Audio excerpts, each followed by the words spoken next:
This hip started way back in 2016. Being abandoned by the husband, I was left alone. Everyone now calls me Mulema, which is very hard to take. I've cried, I've had endless pain. At night I cannot sleep, I cannot walk. I just can't believe I'm like this.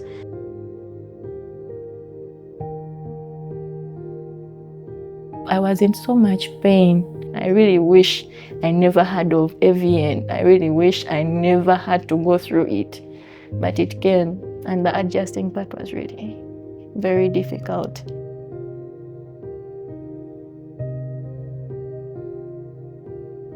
Nali nina ekirooto ky'okufuuka dokita. Naye bwe nakula ne ntuukawo mu form 1 namanya nti ebirooto byange kati mbituukiriza like sina kisaako nziza mabega. Bwe nalaba ate nga nnemadde obugulu nemanya nti ebirooto kati sina kyensasobola okutuukiriza kati nkola olunaku luzibe luke.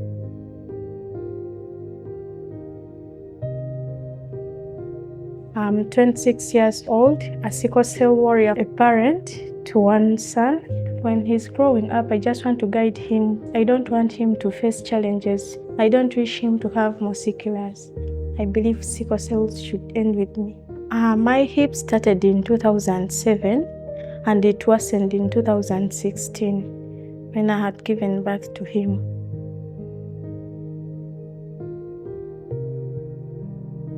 Nali muzanyi wa katemba, twayimbanga, twazinanga. I had good friends. Kwegamba nga I'm happy. Naye ntandika okuwulira pain wano. Nibangamba eyo pain yakulongoosa. Atyamu nenfuna eyo miserable life. Ekyandika entawaanya.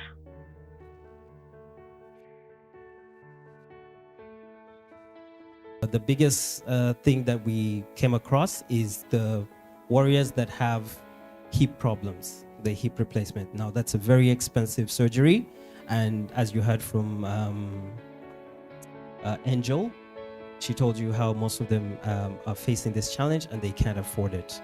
So that's why we're going to start a special fund called the Hope for Warriors Fund.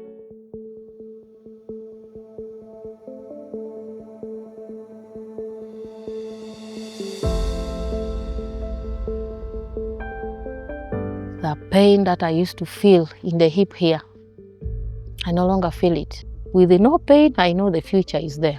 I felt I was useless before, but now I feel I'm useful. Kati mpulira buli kimu ky'okikola. Mpulira ebirooto byange nsobola bituukiriza, mpulira nsobola okubeera nange kyesusuubira. Sonyiza okukeera ku makya nga ndi anonymous.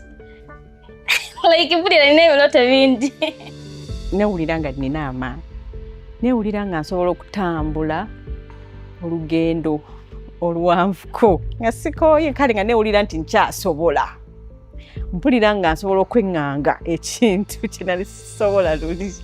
Nina abaana nsuubira okufunayo akalimu then nfune ka fees badde ku ssomero.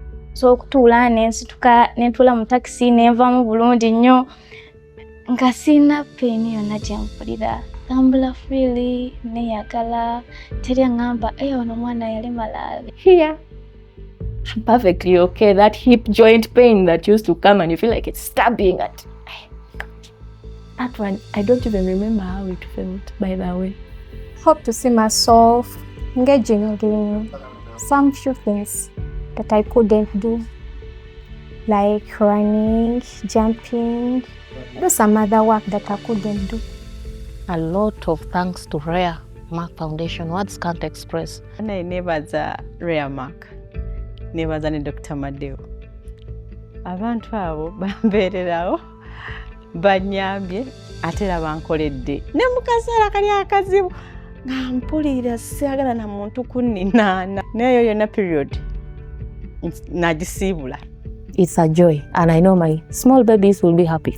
I pray God enlarges their territories. If there is any way that I can support the work, that would be my way of saying thank you to Rare Mark Foundation, to Dr. Madeo, and to Josephine.